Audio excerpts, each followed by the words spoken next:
SnapCast podcast, where two friends who love Magic the Gathering, Brad O'Brien and Zach Moeller, talk about all things competitive, casual, and financial in the world of MTG. What's going on, Zach? Let's see. Did we switch? We switched. Okay. Awesome. How's it going, everybody? How's it going, Brad? It's going pretty good. I had a lot of fun last week. How about you? It was fun. It was a good time having both Andy and Cooley back. Yeah. It was a little complicated. Just a little bit. Just a little bit. I had actually really hoped to do last week's episode, and I feel like the mics have changed. So let's see. I'm going to just crank these up a little bit. Same way. Yeah. All right. That's better. Go. Nice. It was a little complicated with the setup. I had really hoped that we could do a live stream with those guys here because it is really fun to interact with chat, especially with Cooley. Yep. And he is ever as much a character as he ever was. Absolutely. And this is my first time doing a live episode, so this should be good. Yeah. I don't think that we'll notice a whole lot of difference. We haven't been live streaming generally, so if we catch anybody, I will be very surprised. But I think it is a fun way to do it. So hopefully we can get some people on with us and absolutely. some questions. But my first check-in all the time. Actually, you know what? I've decided this week I'm going to do something different. Okay. If you haven't already, hit that like button or that subscribe button. There you go.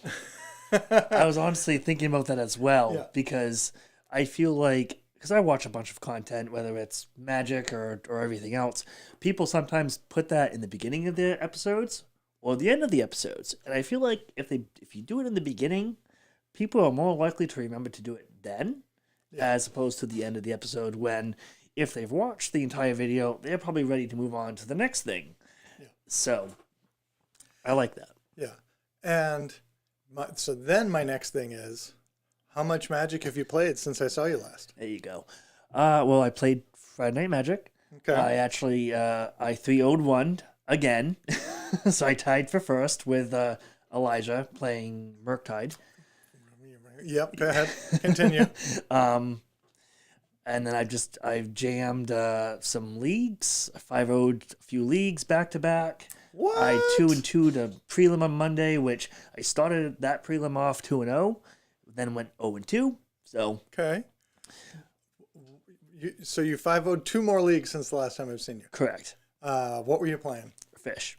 All right. So you are keeping Fish in the league dumps. Pretty much. Single-handedly. Almost single-handedly. There's been two other Fish players that have made the 5-0 dumps other than myself. And I was actually hoping there was a Fish player that 5-0'd, I think it was Saturday night, Saturday or Sunday, and I was hoping he was going to get into the league dumps, but I then 5-0'd the next day, and I ended up making it into the league dump. So okay. It's okay.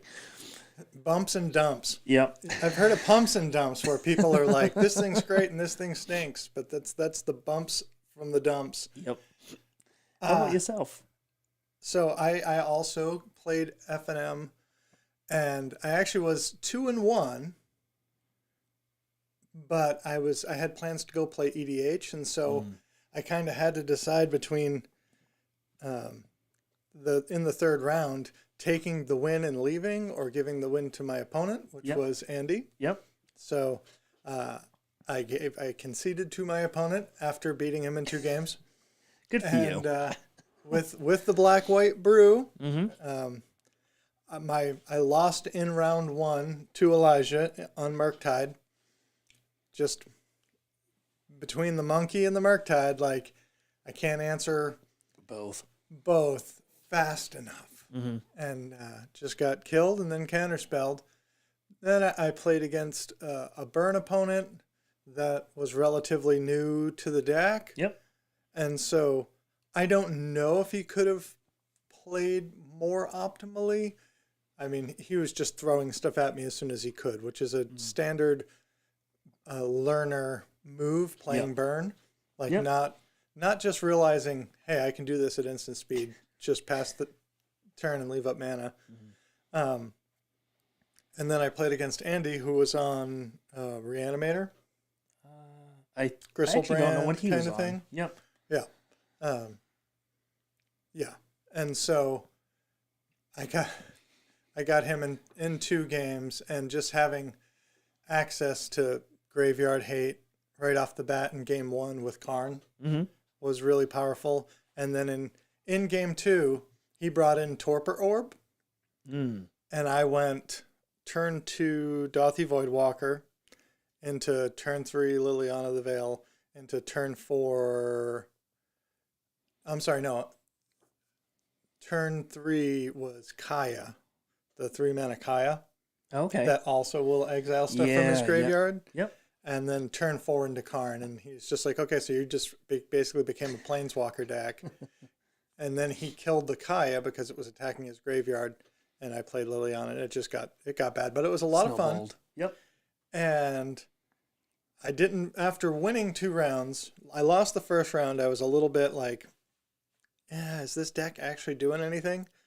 And then won the next 2 rounds, and I'm like, okay, it can do something. It's about knowing the mulligans and knowing the matchup and whatever. Just have to figure it out and still making changes. Typical modern stuff. Right, typical modern stuff. And so then I left early, went to go play EDH with my regular EDH group, and lost in spectacular fashion in game 1 to somebody that went Avenger of Zendikar on their turn, make a whole bunch of plants. Next turn, untap, reshape the earth, and go get 10 lands and put them into play. Oh, jeez. And everybody, it was one of those things, and this is a weird thing in EDH, like, people, when you sit down at a pod and people are like, well, what are you playing? What are you playing? Well, a lot of people are just like, I'm going to play what I'm going to play. And nobody thinks, geez, I don't see any blue. I don't see anybody that can help contain anything. There's no counter spells. There's no wraths. Everybody sitting here is playing creature decks. You get into a stalled board state until somebody has a bunch of 10, 11 plant tokens or whatever. Yep. And you're like, it's not a board state anymore. They have to break through that board state with a bigger board state, essentially. Yeah. In our second game Friday night, I ended up losing. I came out pretty strong playing Gaddock Teague and locking people down. But I was playing against a buddy of mine that's playing a Kalia of the Vast deck. And he's like, all right, he got a double strike equipment on it, which doesn't do anything as far as Kalia's ability, but it just does, it's normally a 2/4 or something. Or is that that's the Mardu colored one, right? Right, that'll put in an angel or a demon. Yes. Once you're swinging. Yep. And so he attacks and put in Master of Cruelties, which says, a defending player's life total becomes 1 when it attacks. And so... Quick way to end games. quick way to end the game. And so that was... But that's all the Magic that I've played since I've seen you last, I think. Okay. And it was fun. I got to slot some new cards and decks, and I'm really excited. Now we can get into the sort of the core of things. The new Capenna stuff, specifically the EDH stuff, is blowing my mind. And I literally named the episode for the live stream Angel's Grace, because Giada Font of Hope is an absolutely busted Magic card. I don't know how familiar you are with it. I think looking at this now, I think I have seen this somewhere on Twitter. Yeah. And I thought, geez, Angels is finally getting some type of like Lord effect, basically. Yeah. Which is great. But then that's as much thought power as I put into it. Just went on with my day. Well, and I've also heard some people talk about this, and there's one thing where this could be your commander in a mono white Angels deck. Yep. One of the things that Angels has struggled with until the last few years is having low drop plays. You know what I mean? Like most of the Angels in Magic have been 4 and 5 and 6 and 8 mana when you're thinking about the Avis and Angel of Hope and that sort of thing. So to have just a 2-drop that can go in any Angel tribal deck, even if it's not the commander, It gives you great early plays. It's a 2/2 flying vigilance for 1 and a white. Mm-hmm. A legendary creature angel. I was actually going to say we should probably read off what it does for our non-YouTube listeners. Absolutely. Go right ahead. So as Brad said, it's a 1 and a white 2/2 legendary flying angel, flying vigilance. Each other angel you control enters the battlefield with the additional +1/+1/+1 counter on it for each angel you already control. So where I mentioned it's a Lord effect, anything you play after this has resolved is going to get bigger. And then the second ability is tap, add a white, spend this mana to only cast angel spell. Okay. So it is a mana dork. Yep. It is a Lord. It's a flying vigilant 2/2 that is legendary and can be your commander. This card is, I think, bananas for anybody that's playing any kind of angel. And Angel Tribal is popular. There's even Angel Tribal decks already in Pioneer, like that this could just slot into. Now, I've seen like a mono white, almost human list for Pioneer. I don't think I noticed any angels in it, though. But that's actually pretty cool if it's there. Yeah.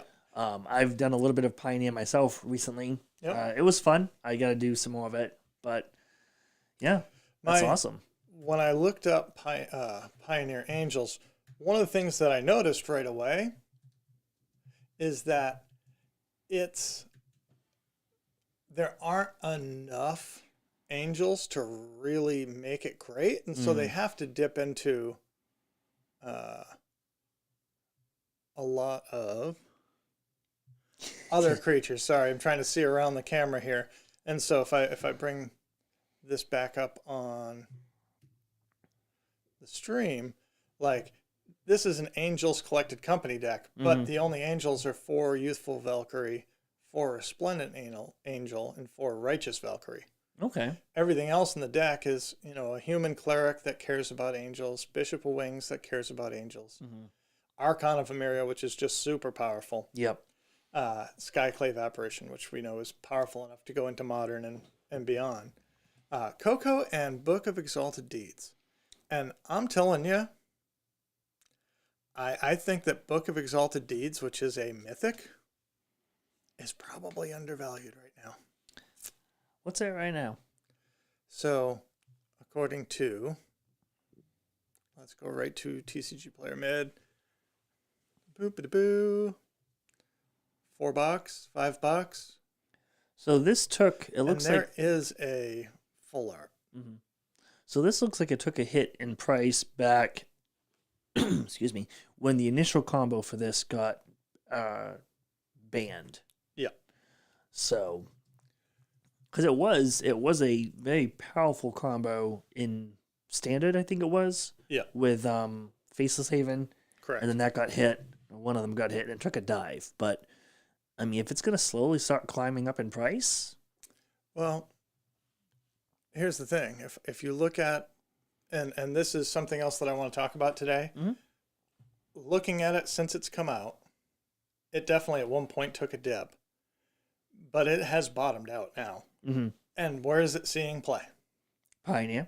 Yeah. Which is now probably one of the fastest growing formats in Magic as right now. Yeah, no. And I really, as it being a mythic, and I'm looking at the full art version of it, if it sees any amount of play going forward, I don't think it gets cheaper. Yeah, probably not wrong.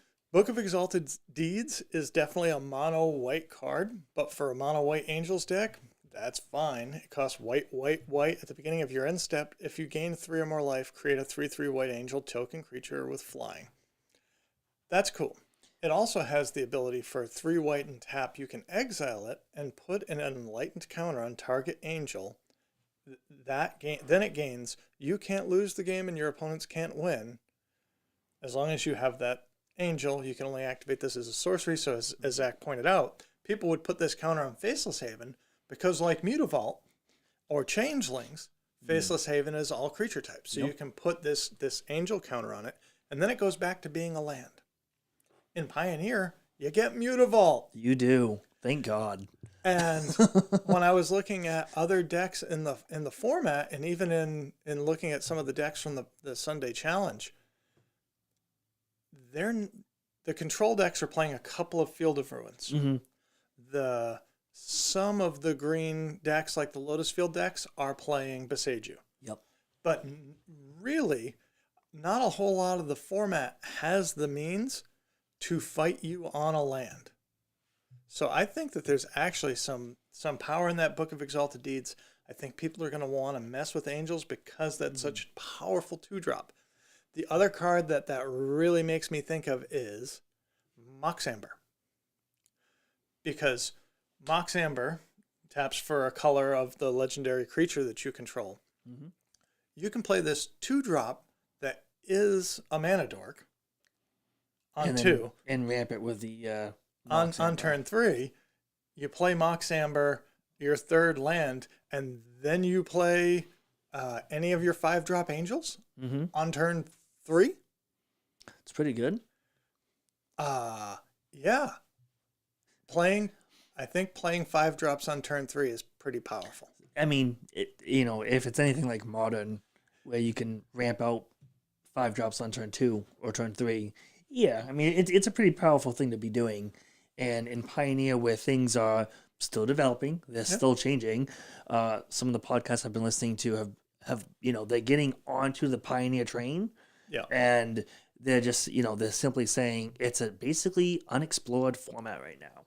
Yeah. People are taking new decks, new brews, and then they're changing them again and seeing how those work for what they're doing. So it's an interesting format to get into now because it's so simply open. Wide open. It's wide open. And it's wide open, but there are also some established archetypes. We've talked about this in previous weeks. We've talked about the Challenger decks that came out for Pioneer that said, here's a strategy that is sure to work. So you know that you can go in and play something that has game, but it's still a kind of a brewer's paradise. Mm-hmm. Absolutely. So I have notes here about that Giada Font of Hope. To look at Book of Exalted Deeds Extended Art as a mythic that's under $10 that has already seen play in the format, that can see play in EDH, that looking at its price trajectory over a year has bottomed out and maybe already coming up. Mm-hmm. I don't think it's going to be any cheaper. I don't know if it's worth backing on. Probably not, because it is kind of one of those. It's one of those niche cards, right? Like you have to be playing this specific card with Mutavaults or Faithless Havens, and then you have to have some way to protect those lands, right? You man them up. They become an angel. They have indestructible. They have to. They gain. They give you that can't lose the game ability, but you then have to keep them alive. Yeah. And it's very specific. Control decks probably have the best way of doing that with counter magic backup and whatever. But it is pretty niche. So yeah, and you're right. So it is very specific to that one, either trick combo, or an angel tribal deck. But I think that they've been really working us towards a viable angel tribal deck.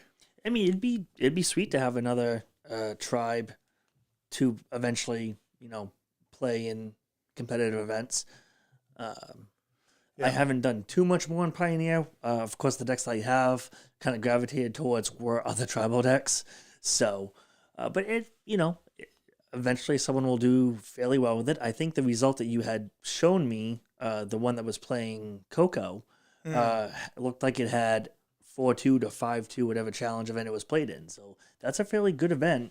And a good record, yeah. And a good record with an Angels type deck that's not fully tribal yet. So yeah, that's really leaning on the power of other non-angel cards. So if it can go more in flavor, it might be a thing. And actually, I had a note and I wanted to ask you. Mox Amber's $50. I never thought that specific Mox would hit $50 because at the time that it was spoiled. Was Dominaria, I believe. Yeah. We had a whole bunch of legendary creatures and planeswalkers come out of that set, but they weren't really that great. They weren't really playable. And And now it's worked its way into combo decks. I'm trying to think of Emery. Can't think Urza. of Urza. Those have seen play Ragavan. I'm honestly surprised this hasn't seen play next to Ragavans yet. More next, yeah. Because Ragavan is turn 1. You can play this on turn 2. You have 3-4 mana pretty easily, and it's not being done yet. Yeah. Well, and I think people have tried it. And I was listening to somebody talk about CEDH, and Ragavan is a CEDH commander now. You'd certainly play this in that deck. Absolutely. But yeah, market price for the regular Dominaria Mox Amber $46.52. Market price for the pre-release foils almost $80. It's crazy. Now, what's the other card that you showed me on You sent it to the Facebook group. It was a Mox. It recently spiked a little bit more. Was it Mox Opal? It was Mox Opal, and we talked about that last week on the cast about, when we had Andy and Cooley here, just saying this card is banned in Modern.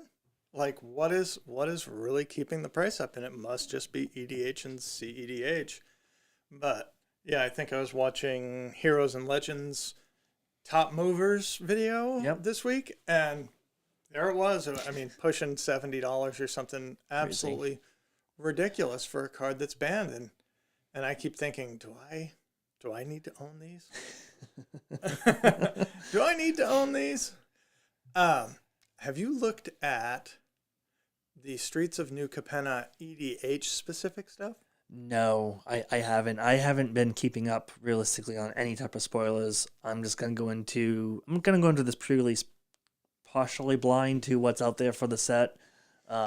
Well, and that's interesting. You mentioned pre-releases this weekend. It is. Yep. This is the first pre-release in years that you couldn't play the set online first. Yep, that's right. They changed it, which a lot of people actually had positive comments about.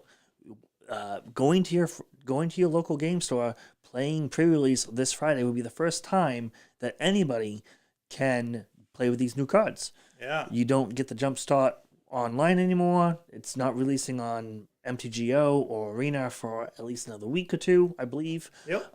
So this is going to be the first time for people to play with these new cards, and it's going to be great. It's totally a throwback to old days of Magic. Although, speaking of that thread, that group thread that we had with the four of us from last week. Yep. The content creator that Cooley loves, Magic Aids, is using Xmage. Okay. To test. So, like, the hardcore people, if they want to do it, they're going to find a way to test some of these cards, and was testing out new decks, new deck ideas with that Luxior equipment that we talked about last week that looked super powerful. I mean, again, that's not an interaction that I would consider speccing on. But because that one is so broad. Yep. Thinking about this Angel that we just talked about, I think that could really move cards like Righteous Valkyrie and Mox Amber and Book of Exalted Deeds. So we're getting pre-release this weekend. Most people are going in blind with just having seen the spoilers as they came out. There were so many cards that came out. So many cards. I want to talk about, and I don't know when I became just this total white mage. I don't know if this has always been it, but there's at least two of these EDH cards that I want to talk about. Mm-hmm. Check out Smuggler's Share. So this is a enchantment. It's 2 and a white. Yep. At the beginning of each end step, not your own, draw a card for each opponent who drew 2 or more cards this turn. Then create a treasure token for each opponent who had 2 or more lands enter the battlefield under their control this turn. Let me just process that for a minute, because that's a lot of text. So, end of each end step, draw a card for each opponent who drew 2 or more cards this turn. So, EDH, usually, if you're a blue mage, you're playing blue spells, you're drawing a bunch of cards. You're trying. Same thing with green. So, okay. And then you get to create a treasure token for each opponent who had 2 or more lands enter the battlefield under their control this turn. So you're gonna get ramp for Mm-hmm. every time one of your opponents ramps themselves. Yep. Okay. And I played a game recently where I cast Winds of Abandon. I should say Winds of Abandon got cast 3 times in a game. Jeez. And so 3 players each put 2 or more lands onto the battlefield. Okay. So that's 3 treasure tokens.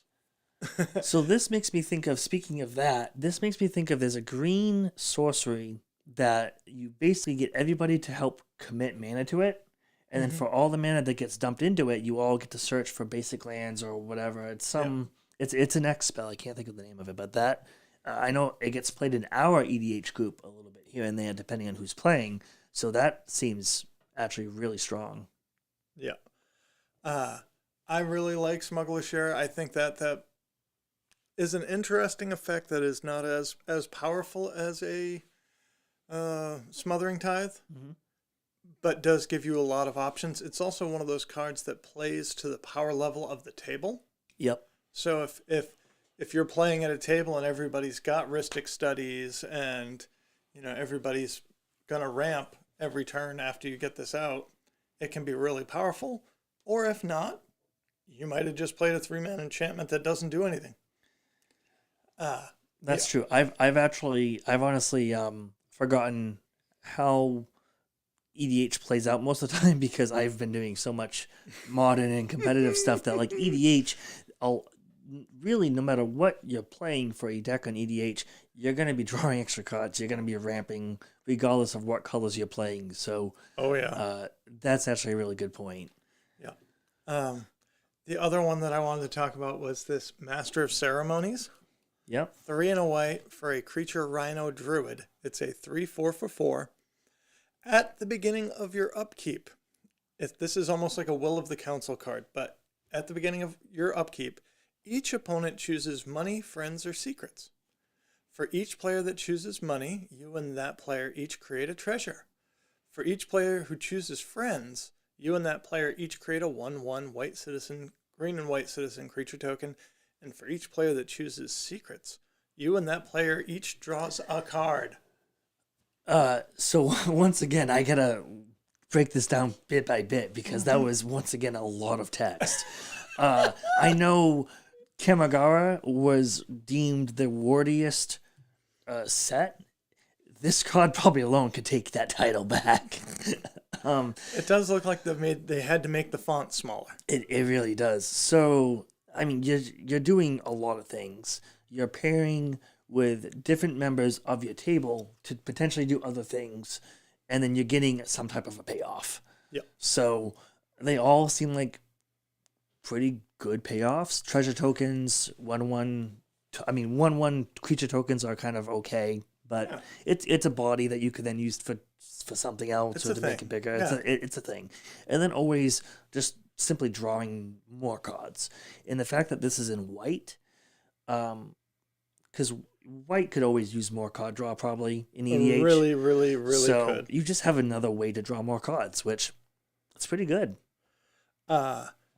Yes. And it's so I was thinking about that. I'm still trying to think what that green sorcery is, but it's like a tempting offer card. Yes. Yeah. Right? So that's the mechanic on there. Tempting offer. I'm going to let everybody fetch up so many lands for everybody that pays in. I'm going to get another one. You'll get 1+, right? This has that same sort of vibe, which is, hey, you all want to draw a card? I'll draw 3, but you all get to draw a card. Yeah. Doesn't that seem good? I mean, I like drawing a card and giving you 3. Yeah. That seems pretty good. I mean, if the choice is not draw a card. Yeah. Yeah. So I feel like they have just created some new Uber staples. These are just 2 that I picked out of white. There's so many more to go through that I think that probably we're in a good spot because we have a little while before the next set actually comes out. Maybe we'll get to play, these cards in EDH and the cards in the main set in the next couple of months and get to know what they do. before next spoiler season comes around. Now, I was actually going to ask, this isn't Baldur's Gate set stuff. This is new Capenna, just this EDH is stuff. New Capenna Commanders, because they gave us 5 decks again this time, 1 for each of the factions. Okay, so these are all in the precons that are coming out for new Capenna. Yeah. Okay. And there's definitely some talk about the reprint equity in some of these are pretty good. So this is going to be another fun product from WotC. Speaking of the battle for Baldur's Gate, though, did you see that a whole bunch of stuff got leaked? I did. Yeah. Did you look through it at all? Not really.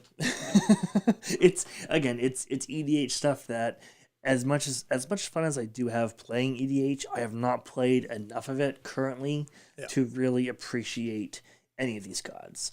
Very unfortunate for me. That's okay. That's totally all right. I watched a short video today that talked about some of the cards that were leaked, spoiled, purportedly stolen. Ooh. Somebody at a print shop actually stole packs. Yep. Gave them to somebody else who opened them up and took pictures. But one of the things that it did make me think of, and while I was doing some research for today's episode, I did come across, the cards that have been officially previewed, and there is the Minsk and Boo Planeswalker. Yes. Yep. Which can be your commander. You know that we have another Minsk and Boo card that is the only other hamster in Magic? Yeah, wasn't it printed in the actual Adventures? In the Forgotten Realms. Yep. Yeah. It's like less than $1, and it's a mythic.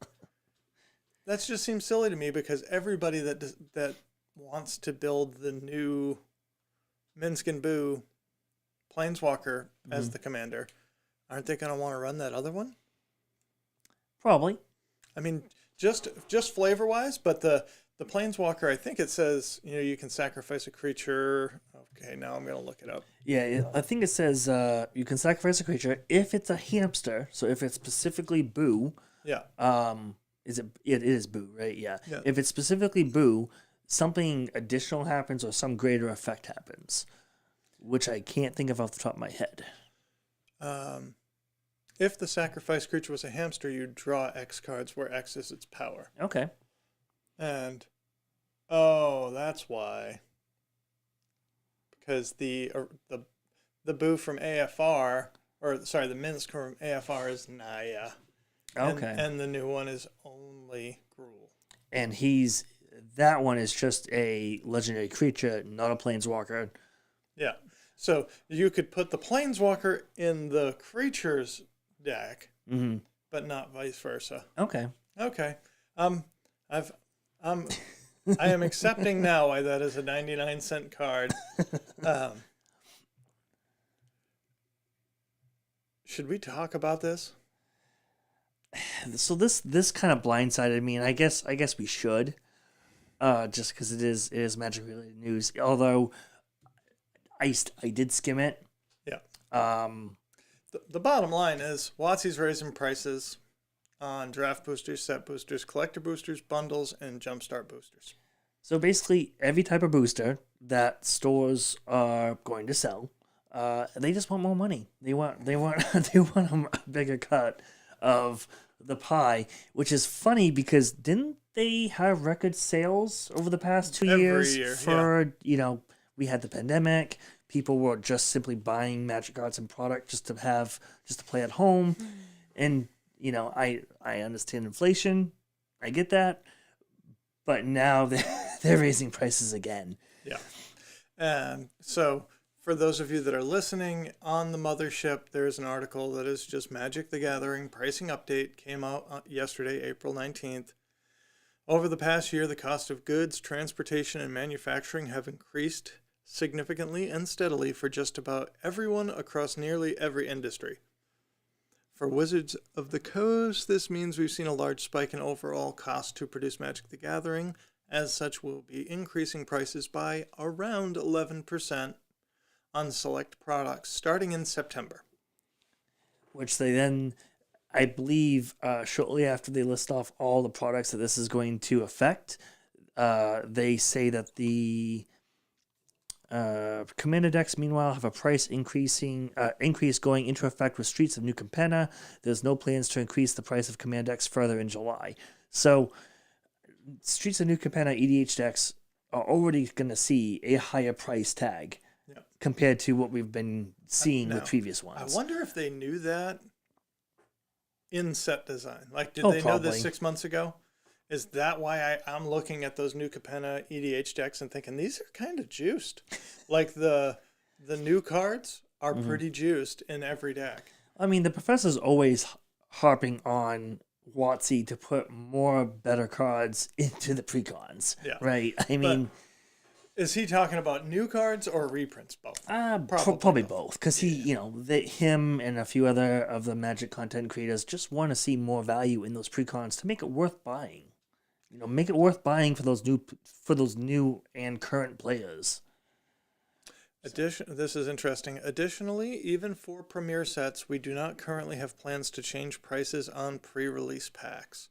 So your regular $25 pre-release kit should still be $25. Yep. They also say this will not affect any other product lines like Master sets, Modern Horizons sets, Secret Lairs, Challenger decks, or Universes Beyond. So I'm okay with that not affecting Masters and Modern Horizon sets. Yep. I mean, I think we split a box of set boosters for a box opening for New Capenna. I'll probably end up buying my own box at some point, but I mean, it is what it is. We are dealing with record high inflations right now, but that's besides the point. That is besides the point. So, before we get to events, I have one more thing. Sure.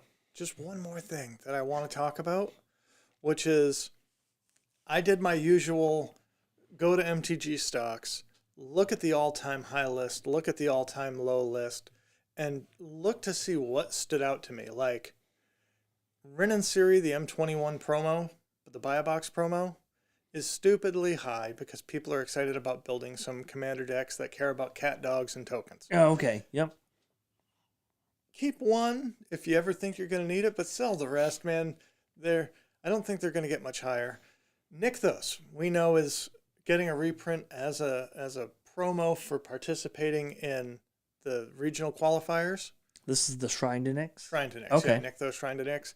If you have them and you're not planning to play them in the next few months in Pioneer, the price is going to go down when more copies come into circulation. Then I noticed Lithoform Engine is actually at the highest price that it's been in a while. And so I started looking at TCG. Let's see. Whoop. There we go. Sorted the set by mythics. This set is considered old, really out of rotation. Yep. What are the cards that are the most valuable? So I sorted by mythic rarity and then market price high to low. And this is what we get. We get several of the most played modal double-faced lands. Seagut Restoration, Agadeem's Awakening, Shadow Skull Smashing. Then we get the non-full art version. Then we get Ancient Green Warden, EDH staple, Ashaya EDH staple, and then Lithoform Engine above Modern, Pioneer, and EDH All-Star Omnath. That blew my mind. Yep, absolutely. So I'm looking at Lithoform Engine, and again, right now we're looking at the full art version, under $10. If I go to look at that price graph, you see where it fell, and now has just slowly been creeping up. And I have every feeling that as this mythic full art artifact that has really busted potential, that's why the price is where it is right now. Okay. Not because of Standard, not even because of Pioneer. Nope. there is just enough EDH play for this card. And Lithoform Engine shows up in 22,000 decks. 22,018 decks in their database. Okay. And this database is EDH Rex. EDH Rec, yeah. Okay. So the thing with Lithoform Engine, right, is it's a copy effect. So you pay an amount of mana and you can copy either the activated or triggered ability of something you control, an instant or spell that you control, or a permanent spell that you control. Permanent. Which is actually pretty cool. Yep. It is a bit mana intensive. Yep. But that's why it's being played in EDH. Because EDH, you have the mana to do this, as well as casting spells. Not so much in Pioneer, unless you're playing Shrine to Nyx. Right. But even in that point, you're probably doing something color devoted, and you probably don't want this. It's a little bit slow. It's a little bit clunky. Yep. But copy effects typically do very well in EDH. Think of Panharmonicon as an example. That card gets played in a lot of different EDH decks. A lot of EDH decks that have enter the battlefield effects, triggered effects, what have you. So I'm not too surprised to see it, played in EDH and the price tag reflecting that. Yeah. But like you said, it is out of print. This set is no longer being printed. It's out of rotation. So the price probably is either going to stay stable or slowly continue to climb. And I don't see. So if we can also look at latest sales, which is view sales history here on TCG Player, and near mint copies, $12, $12, $12, $10 for a foil, $14 for a foil. If I go the 10th, the 11th, the 12th, the 13th, the 14th, the 15th, the 16th, 17th was a Sunday, 18th, 19th, 20th. 17th was also Easter. Was also Easter. Yeah. It was not just people Sunday. were not buying Magic cards on Easter Sunday, Brad. Apparently not. I don't know. I was so pissed off I couldn't go to the grocery store. That's a whole different conversation. So mostly what I'm saying is this card is moving. Like people are buying this card every day. Well, we've had a few Star City Game cons. Yep. So people are slowly going to somewhat bigger events.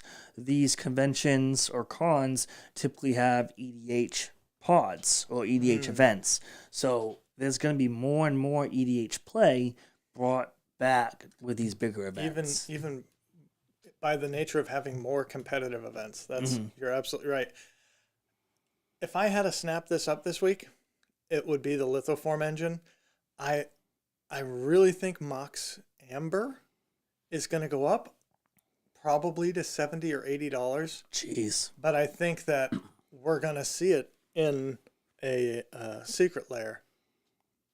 Either in a secret lair or in one of our upcoming, Modern Masters 3 or even might even get a reprint in like the Commander Legends. Well, the summer set, I believe, of this year is Return to Dominaria. So could also see a reprint there. That's right. Very, very possible. Yeah. It was something I was going to say. Now I've lost the train of thought. But if I had a snap up this week, I know it is fairly pricey right now, but it's Meat Hook Massacre. Oh yeah. Standard All-Star at the moment. It's probably going to see play in Pioneer. And someone on one of the casts I was listening to with traveling for work today they mentioned this card, and I mean I know it's $60 right now, but it's not going to get cheaper. It's not going to get any cheaper unless it gets banned, and even if it gets banned in Standard, it's not going to get. It might not be banned in Pioneer. I shouldn't say can't, because everything is possible in Pioneer for bans right at this moment. But definitely something to keep an eye out on. Yeah, I 100% support that. It's a sucky thing because it's expensive. Same as the Mox Amber. Like, it's not cheap, but barring an urgent reprint, it's going to get more expensive before it doesn't. Yeah. Speaking of which, Riverglide Pathway, the red-blue pathway, you can get those in borderless for around $6. Red blue is one of the most played color combinations in Pioneer, hands down. So this card is seeing play in Modern, is seeing play in EDH, and is seeing a crap ton of play in Pioneer. Yep. I actually picked up, because a few weeks ago I was picking up Pathways for Pioneer to get ready for that. And I still need to finish the cycle of Pathways, but I believe I picked this one up already. And at $6 a pop, you really can't beat it. And the one that Brad just clicked on is one of the Secret Lair ones. And I was really debating between the Secret Lair Pathways or the regular full art ones. Yeah. And since I couldn't get the Secret Lair ones yet, I decided I'll just get the regular ones because they still look really, really good. Oh, yeah. And that's it. This is one of the most beautiful Pathways for sure. Mm-hmm. Like, there's not actually a whole lot of difference in the art style between the Secret Lair and the regular version. So I say pick your poison, but if you don't have them, get them. So 2 weeks ago, we recorded an episode that was all about Pioneer being the wave of the future, and one of our big takeaways were the mana bases of Pioneer. Real estate's always expensive. I mean, just look at Modern and Legacy. Yeah. Right? I mean, Modern, you have all the shock lands, all the fetch lands. Even now, granted, we just had reprints of most of the fetch lands in MH2 and a few sets prior. Those fetch lands have dropped in value. But if you were to look at any of the top-tiered Modern decks, probably the most expensive part of that will still be the land base. Yeah. And it's just going to transfer over into Pioneer, hands down. Absolutely. And it's one of those things where they've already had a Secret Lair for the Pathways. Yep. It's not going to get cheaper. No. All right. We're 47 minutes into the cast. Do you want to talk about some results? We can talk about some results real quick. What do you want? So you want to give them the overview from Saturday's challenge for Modern. So typically I scour Reddit for challenge event results. And this week I decided I'd do one from Modern and one from Pioneer. Okay. Since we are going to try to start covering Pioneer a little bit more, I figured having one of each day would be fine. That way we're not talking about results the entire time and overloading everybody. So the top 32 for the Modern Saturday Challenge, we saw 6 Murktide decks, 4 Living End, 4 Amulet Titans, 2 4-color Elementals, 2 Yawgmoth, 2 Hammer, 2 4-color Blink, 2 Burn, and then 1 Bring to Light Scapeshift, a Black-Red Midrange, Mono Green Tron, which is still putting up results. Good for you Tron players. Yeah. 1 full-color Tameshi deck, which I do want to look at. Sweet baby Jesus. And then a Saga Blade, Tamia Footfalls, a blue-black mill deck for Jason Clark out there, and then 1 Dredge. Yeah, so, I mean, a whole lot of Murktide, and, you know, if I never had to see a Murktide region again, it would be too soon, but it's still a perfectly reasonable top 32. I mean, Living End, people are still not playing enough Chalice of the Voids. Yeah. I know that Chalice of the Void has been played in the main board of some 4-color Omnath builds, and it's still beating them. Yeah. So put Living End on your radar for just any big event, any local event that if you know you have a local player playing this deck, just pack the sideboard, hate for them, it's fine. Yeah. They'll get over it. Yeah. As a Merfolk player that would occasionally get hit by the choke enchantment from 9th edition. You know, you just gotta play through it. Take your lumps. Somebody that's been listening for a few weeks, maybe a month, will remember how excited Brad got about Tameshi. Yes. Brad was talking about that Lotus Bloom combo with Tameshi, and here it is showing up in event results. And we're going to jump right to... I think it was 16th. It wasn't top 8. It wasn't top 8, but it was 14th. 14th. It's close enough. I mean, just outside, really. One match could have decided the difference. This deck is running 4 Teferi Time Raveler, a Renin 6, 4 Boreal Grazer. Oh, no, 2. I can't read around the camera again. Yep.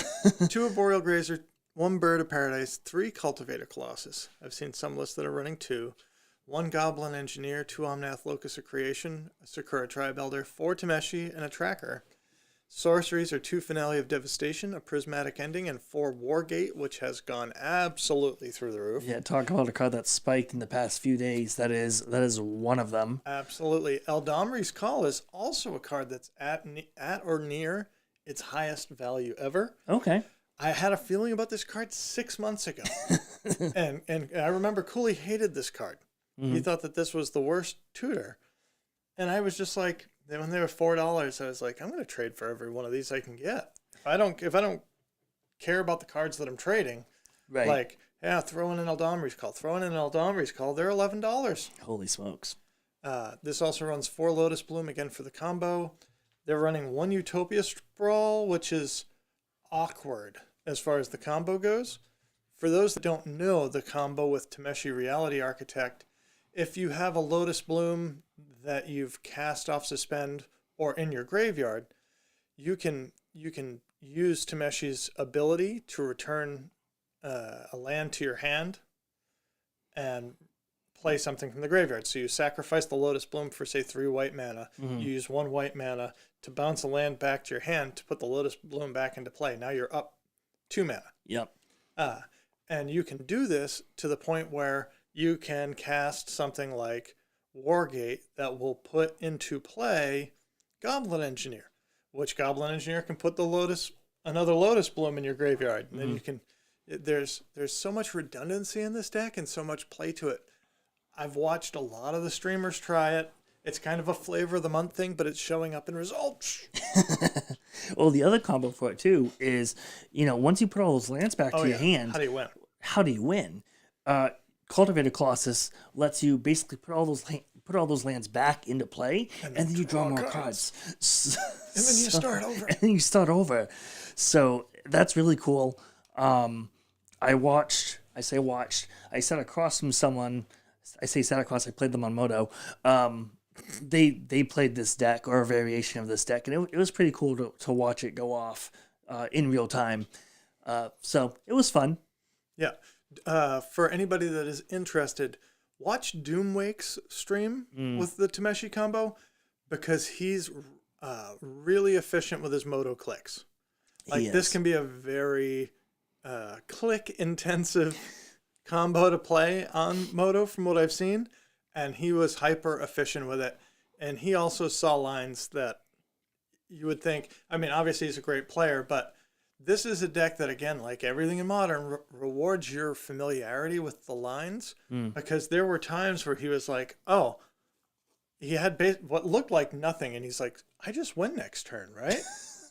Because at my end step, I can Wargate and for 0 and put the Lotus Bloom in play, untap, sack the Lotus Bloom, and tap a mana to play Teferi so they can't interact with me, float the other mana, and play my Tameshi and combo. Now, you said at the end of turn, this is a sorcery. So how is he casting it at end of turn? Teferi, maybe? Oh, there you go. Yep. No, you're right. +1 that Teferi, you can cast sorceries at instant speed. Yeah. I'm just bad at Magic. That's okay. No, and I didn't say that. And in the line that I was just trying to remember in my head, he played the Teferi after, but he must have played it before. Or maybe he had one already. Yeah. You can also Finale of Devastation with Teferi on your opponent's turn. The other thing, just to say how it wins as far as a combo, Finale of Devastation gives the creatures that you have in play +X and haste. So if you tutor up the Cultivator Colossus with that and get to put all the lands back in your hand and then draw into, say, the second Finale, you can give Tameshi and the Cultivator Colossus and your Boreal Grazers +X and mush, because they all have haste. Yep. It can be a really fast win. Okay. So that was the Modern results and probably the coolest deck in Modern. What did we see in Pioneer on Sunday? So do we have a breakdown for that? We have a slightly different breakdown. It's right there. So we had in the top 32, it looks like 7 Is It Control builds, 7 Is It Phoenix builds, 3 Lotus Field combo, 3 Rakdos midrange, 2 Rakdos Cat Anvil, and 2 Jund Sacrifice. So what that tells me is the top 32 is very blue. Very blue. I'm getting blue just thinking about it. Wait. There we go. Oh, yeah. Haven't used that before. No. And this is so going to what we were talking about as far as River Glide pathway, like, Is It Control, basically all of the red blue decks. Is It Control, Is It Control, Is It Phoenix? They're all running those pathways. Let's go to the full result. I know that there was a deck that we're gonna talk about, but I want to sort of scroll through. We got a couple of minutes. Yeah. Sweet control list for the Wandering Emperor. Oh yeah. Yeah. Pretty good. There's a reason why that card is stupidly expensive right now. For March Otherworldly Light. I heard that card's good. Yep. Let's see. And then we have our Lotus Field combo. We talked about that not that long ago. This is the Is It Control variant. Okay. We talked about this, I think, also in that episode that didn't happen. Yep. But Niv Mizzet Perun. Which hasn't seen any sort of like constructive play since it rotated out of standard. Yeah. Which is pretty sweet to see it here. It is pretty sweet to see it. It is really color intensive though, right? Triple blue, triple red is very color intensive. Yeah. They are getting there with 4 Storm Carved Coast, which is the dual land from Night, is it?